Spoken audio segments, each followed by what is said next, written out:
Fire escape engineers, inspect the summary video. Here we are in Cleveland.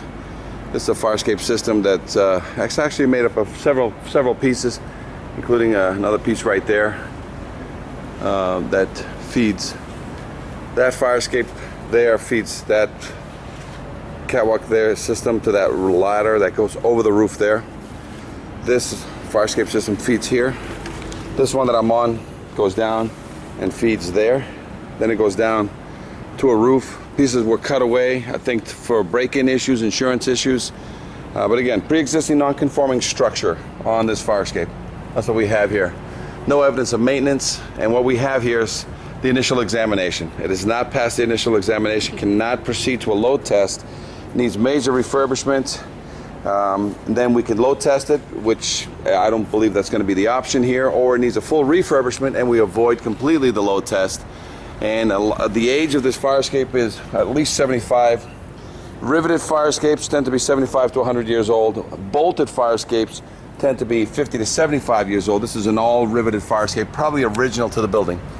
Again, many issues with this building. As you can see, the bulges in the wall. So there's many issues that have to be addressed to make sure that we don't have, like I here, see this wall popping out of here.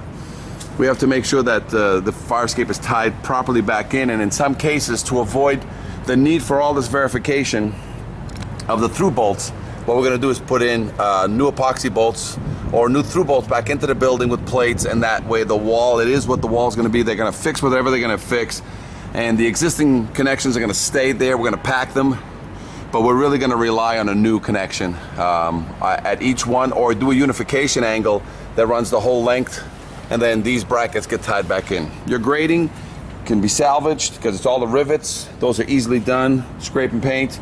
But again, it all depends on how many years they want to get out of this. That's the main issue. I'm not going to go up any higher. This is not a safe structure. She's really just pulling apart in all ways, as you can see there.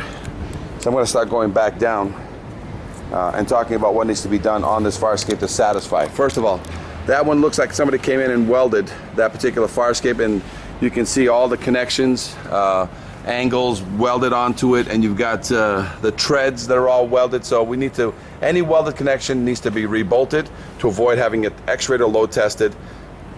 And that fire escape, because of just all the rot that I see on it from here, that fire escape there is going to be replaced just by the sheer look at it. Instead of adding more steel to that to reinforce that one is probably going to be a full replacement. So that means a drawing is going to be needed for that. City officials are going to determine whether this roof is fireproof, or do they want a catwalk system all the way to where that ladder is out there to feed the up and over.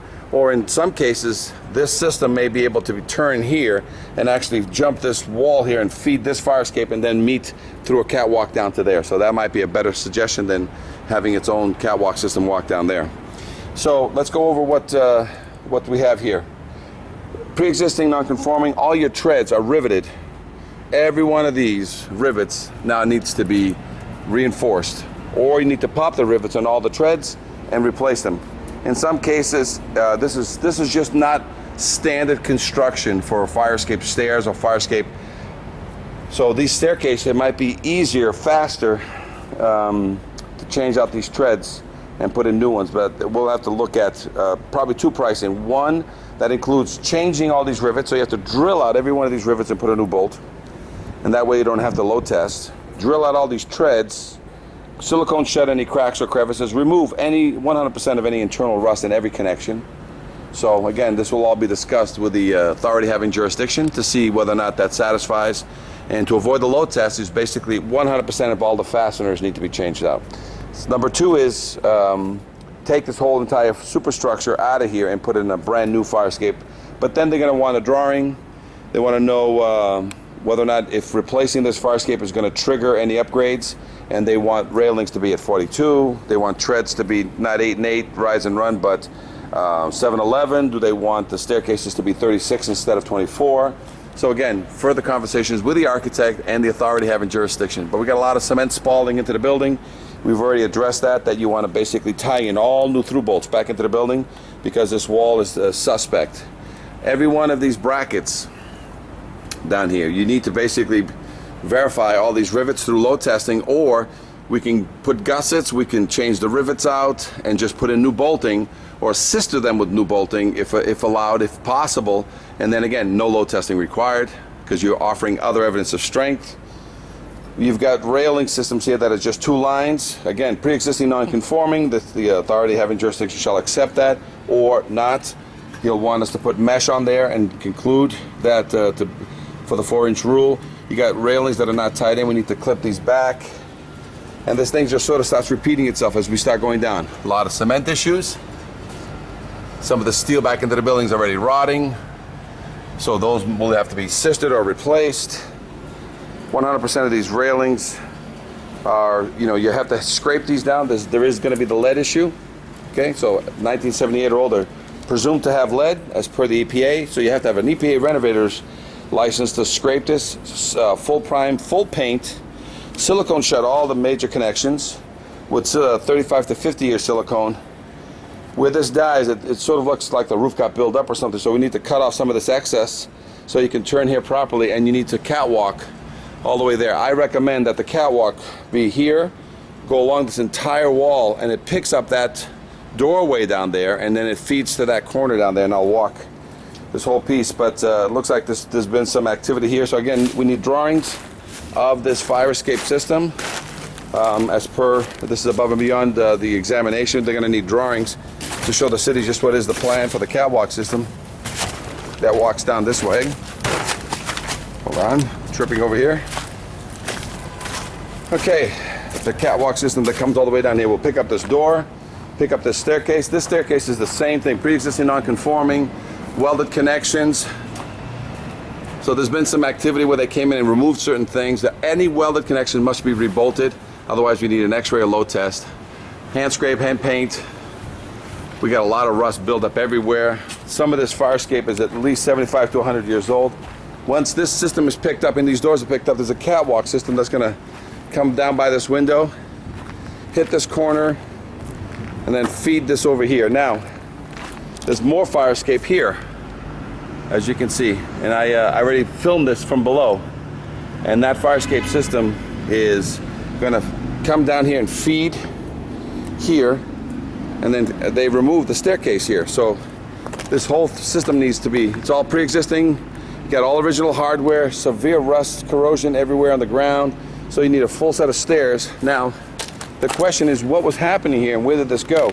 Did this, I believe this all fed itself, then it went down to the ground there and it picked up another platform, skinny like this, which is probably 22 inches wide. And then there must have been a cantilevered system. So additional activity here includes drawing a final solution to the ground. Where's that going to be? And that needs to be addressed and drawn. We've got a huge mosquito problem down here. So one of the things you may want to send is an exterminator for anybody to work up here. There's lots of water, standing water up here, and the water's, I mean, huge amount of mosquitoes like I've never seen before. So that might be a concern. So this is really a huge mix of fire escapes, but we now need to draw them all into one, either utilizing the architect of record to help him understand just where all the fire escape components are, what can be repaired, what can be replaced. We can assist in any of the drawing phase, and then we must get down to grade. And you can refurbish this entire fire escape system with only a few pieces only designated for replacement.